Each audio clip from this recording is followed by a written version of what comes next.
Hello' বন্ধুসকল, good morning. মই আজি ৰাতিপুৱাই ব্লগটো আৰম্ভ কৰিছোঁ। মই এতিয়া ৰাতিপুৱা শুই উঠি এপাক মাথাউৰিৰ ওপৰে ফুৰিবলৈ আহিছোঁ। মই ৰাতিপুৱাৰ পৰা দিনটো কেনেকৈ আৰম্ভ কৰোঁ তাকে আপোনালোকক দেখুৱাওঁ বুলি ভাবিছোঁ। মই যিহেতু গাঁৱৰ বোৱাৰী হয়, মই এজনী গাঁৱৰ বোৱাৰী হয়, দিনটো কেনেকৈনো আৰম্ভ কৰে তাকে দেখুৱাওঁ। চাই থাকক আপোনালোকে। মই এতিয়া এপাক অলপ বেটাৰ লগত ফুৰি আহোঁগৈ মাথাউৰিৰ ওপৰে হয়তো বেটা আগবাঢ়ি গৈ আছে। সেইটো চাওক,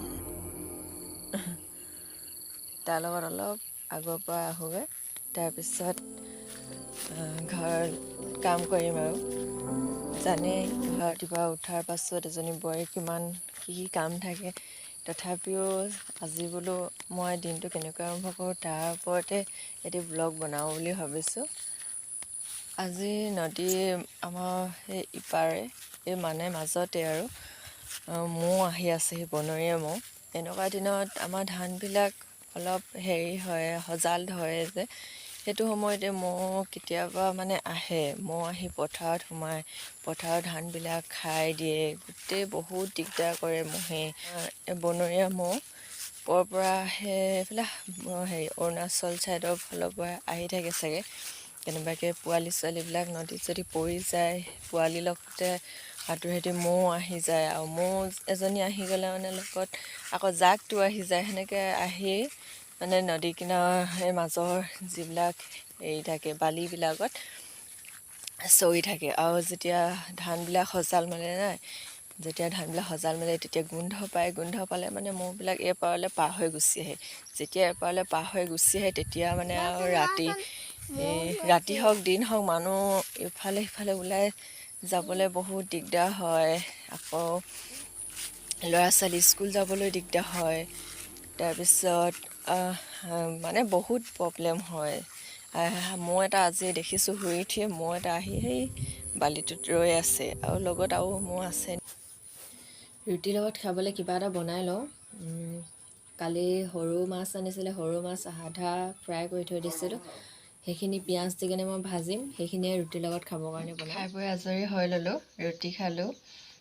তাৰপিছত মানুহজনকো খুৱাই বুৱাই পঠিয়ালোঁ। এফালে যাবলৈ ওলাই আছিলে, ডিব্ৰুগড় গৈছে সি। খুৱাই বুৱাই পঠিয়াই মেলি আজৰি। আৰু আমাৰ এখন দোকান আছে, এইখনে আমাৰ দোকান। মই এতিয়া দোকানতে আছোঁ। বাকী আৰু বেলেগ কাম কিছুমান কৰিলোঁ, সেইবিলাক নেদেখুৱালোঁ আৰু। উৎপাতকৈ কৰিবলগীয়া হয় যে, এবাৰ দোকানলৈ আহিবলগীয়া হয়, আকৌ কামত ধৰিবলগীয়া হয়। তাৰপিছত আকৌ এফালে মানুহজনকো পঠিয়াব লাগে। ইটো তাৰমানে সেনেকৈ কামবিলাক কৰোঁতে খেলি মেলি আছে, আৰু ভিডিঅ' কৰি থাকিবলৈ সময়ে নহয়। ৰাতিপুৱা বাহিৰ ঘৰটো তেনেকৈ সাৰিলোঁ, অলপকৈ ওপৰে সাৰি থৈ দিলোঁ। এতিয়া মানুহজনকো উলিয়াই পঠিয়ালোঁ, কামবিলাকো আজৰি হ'লোঁ। এতিয়া আকৌ এবাৰ ঘৰটো ভালকৈ সাৰি লওঁগৈ, বাকী আৰু কাম কৰি লওঁ। এতিয়া দোকানতো মানুহ নাই যিহেতু, আকৌ ঘৰ আৰু দোকান একেলগতে লাগিয়ে আছে আমাৰ। এতিয়া মই ঘৰটো অলপ আঁত লগাই লওঁ, চাফা কৰি লওঁ।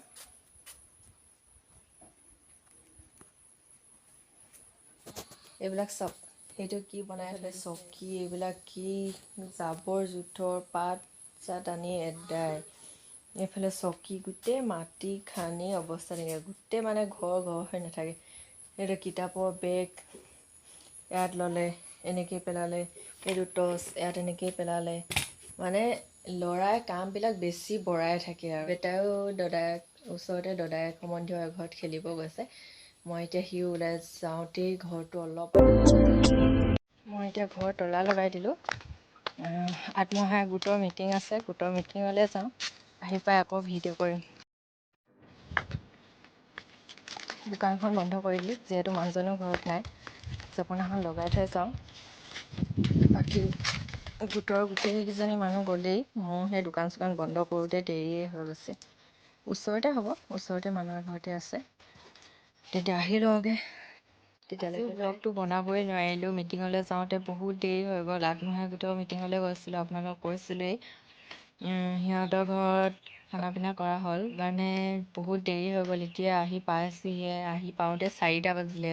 আকৌ ঘৰৰ কাম বন কৰিছোঁ, বহুত দেৰি হৈ গ'ল। সেইটো কাৰণে ব্লগটো বনাবই নোৱাৰিলোঁ। আজি ব্লগটো তেনেহ'লে ইমানতে সামৰণি মাৰিছোঁ। যদি ভাল লাগিলে লাইক কৰিব, কমেণ্ট কৰিব আৰু মোৰ চেনেলটো প্লিজ সকলোৱে ছাবস্ক্ৰাইব কৰি দিব আৰু শেষলৈকে চোৱাৰ বাবে বহুত বহুত ধন্যবাদ।